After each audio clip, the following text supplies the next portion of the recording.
সবাইকে good morning. কেমন আছেন সবাই? প্রচণ্ড গরম পড়েছে, স্নান টান করে নিয়েছি, এই যে পুজো করব। বাইরে এত রৌদ্র আর গরম, বেরোতে ইচ্ছে করছে না। এই যে জবা গাছটা, এটা আমি লাগিয়েছিলাম ডিসেম্বর কি জানুয়ারি মাসে। যখন নার্সারি থেকে কিনে আনি তখন একটা ফুল ফুটেছিল, তারপরে আর কোনো ফুলের দেখা নেই। আজকে অনেক দিন পরে এই দুটো ফুল ফুটেছে, হলুদের মধ্যে রেড কালার। আজ কয়েকদিন ধরে ভীষণ ব্যস্ত, কয়েকদিন ধরে আমের আচার বানাচ্ছি। আমি তো ভীষণ ভালোবাসি আচার বানাতে। সকাল থেকে আম কাটা, রৌদ্রতে দেওয়া, আবার বিকেলে আচার বানানো। এই জবা গাছটা আমি কিনে এনেছিলাম আমতলা থেকে, প্রায় 10 বছর হয়ে গেছে। কত মানুষকে যে দিয়েছি এই গাছের ডাল।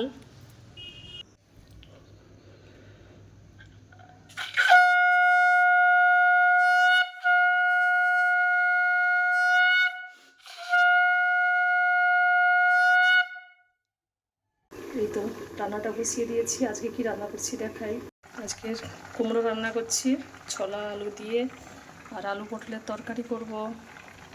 এই তো আম পাড়তে যাচ্ছি, আজকে নিজের কাছ থেকে আম পাড়বো।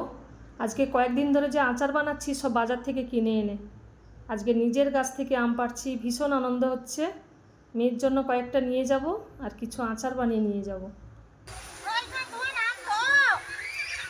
প্রচুর টক। এই আম গাছ থেকেও কয়েকটা আম পাড়বো। ওপর দিকে কয়েকটা পেকেছে। এইটা আলফানসো, প্রচণ্ড মিষ্টি।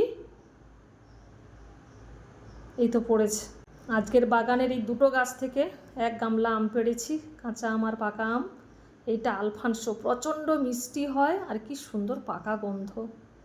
আজকে সব সন্ধেবেলা কাটবো আচার বানানোর জন্য।